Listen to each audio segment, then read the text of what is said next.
The wide receivers and tight ends. Logan, any particular order you want to go here as our resident tight end? No, I mean I don't really care. It's all people catching the football.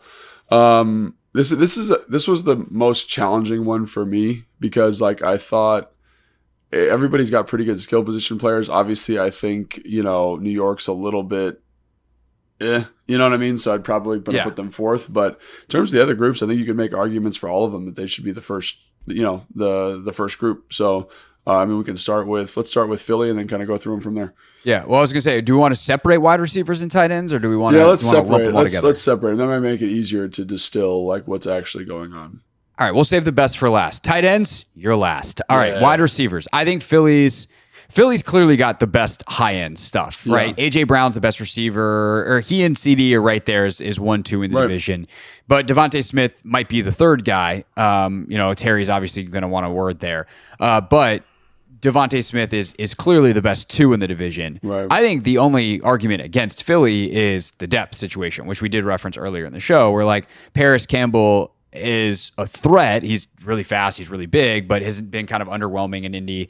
Now comes to Philadelphia. They drafted your guy, Johnny Wilson, who's an interesting guy, of course. Britton Covey has like been a good punt returner, but how is he as a receiver? Been fairly, whatever.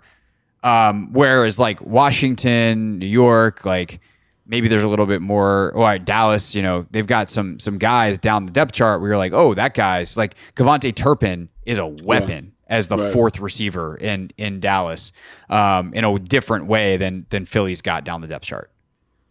Yeah, I think that's the big thing about Philly, like you just alluded to. Like obviously they've got Joseph Nagata, who's again like a fine player, but not like a big role in any offense, but I think is developing. Jacob Harris is this physical freak. But never really hung on anywhere outside of special teams. They got John Ross, the guy that used to hold the record for the 40 at the combine. They've got some pieces, but it does kind of feel a little bit like the land of misfit toys. Everyone's kind of trying to reclaim, some form of glory. And sometimes that works. They come to Philadelphia and everything works out. But I do kind of agree that when you look at Dallas, like Brandon Cooks, I think he's a great football player. Jalen Tolbert, good football player. CeeDee Lamb, good football player. You mentioned Turpin. Like they've got some weapons there that I think are a little bit more, like what's the word? Like a little more established, a little bit more secure. Mm-hmm. They're making it a little bit more confident. And so I'd probably give the slightest edge to Dallas just because I think I don't disagree. Again, if there's two guys, would you take Lamb or would you take Brown? God, that's to me like it's such a stylistic question. Brown gives you like the ultimate trump card. He's like the true X. It's like go in on a vertical, like do it. You know what I'm saying? But actually, often does really tremendous work out of the slot.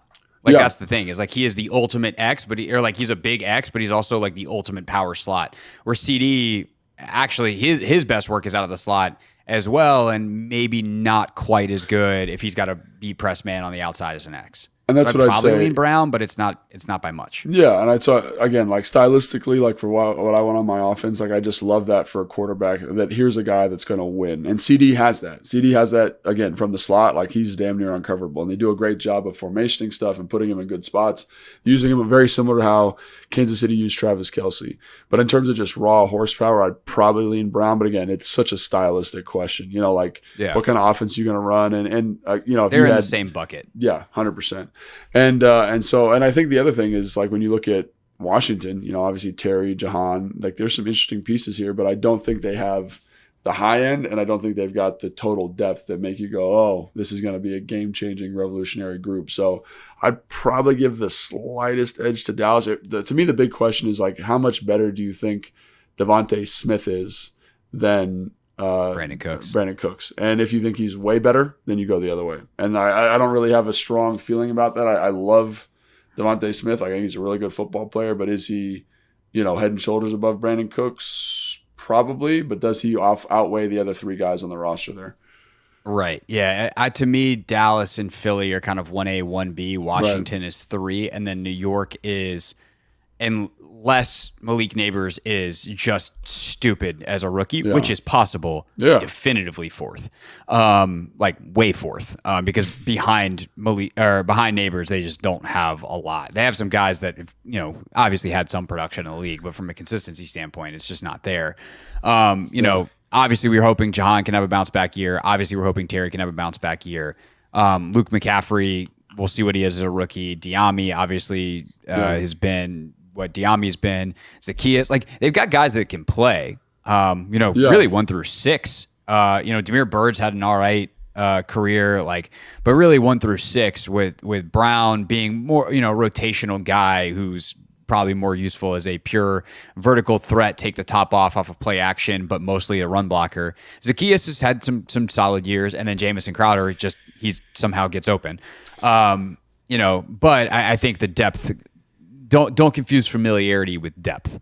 Because I would think probably some Dallas and Philly people would say similar things about their guys. New York, Neighbors has the chance to be like top 5 receiver in the league very soon. He's got that kind of juice.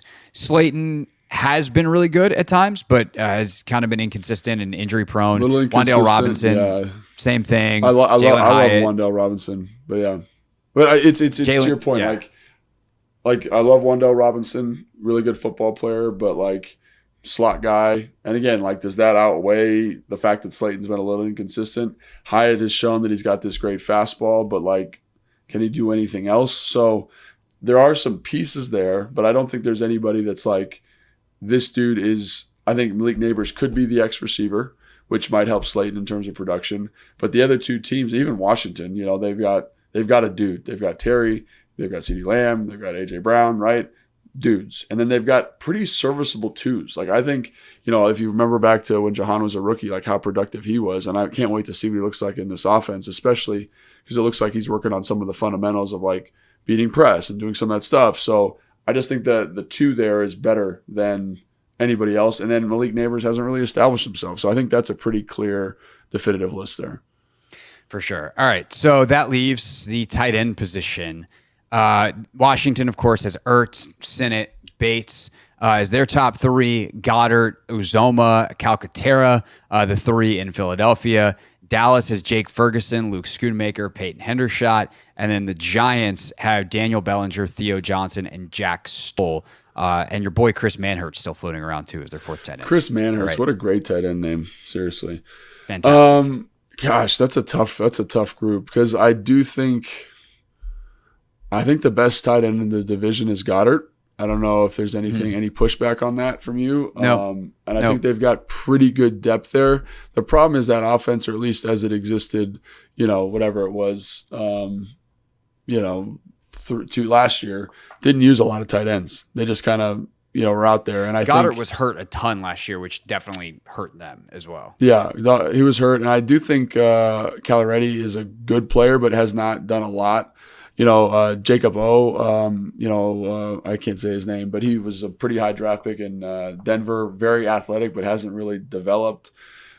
Maybe, I don't know. After looking at this, I don't know. Maybe I feel a little bit better about Dallas because I think Dallas has, and again, Dallas doesn't have like the sexy, they don't have the Dallas Goddard, but they do have guys that I think like Jake Ferguson's very solid, Luke Schoonmaker very solid, Peyton Hendershot very, very solid, and they just, in that offense, they don't need to be world beaters. And all 3 of those guys are going to be very productive. So I think because of depth and because of Goddard's injury last year, I'd probably lean Dallas ever so slightly.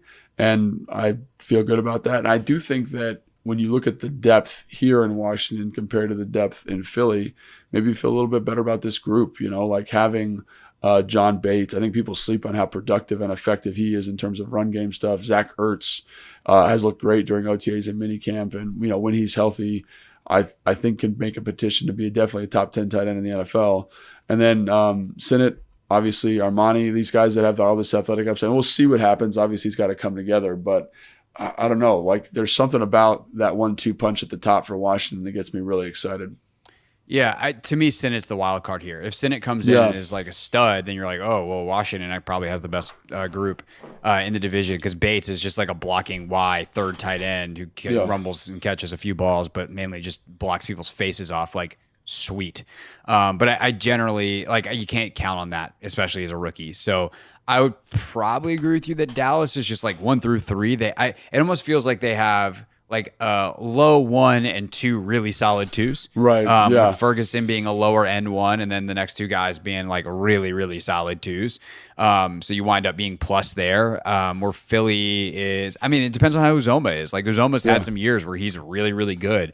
Yeah. So I don't know. I probably still lean Philly. I'd probably go the upside of Goddard, then Dallas, then Washington, then New York. But there's definitely room for fluctuation in this division, depending on, especially how a few young guys play. Ben Sinnott probably being the biggest one. And the Giants, like I love Bellinger. I think he plays the He's a good player. position in like the best way possible. Violent, he catches football well. Theo Johnson, like athletic freak, but how's he going to be at the NFL level? They do have some pieces there in New York to get you excited. But again, I think in some ways, like it's really interesting doing this exercise because it kind of reflects the position around the league. You know, like there's the guys, there's the Kittles, there's the Kelseys, there's the Mark Andrews, you know, like those top guys that are difference makers in an offense.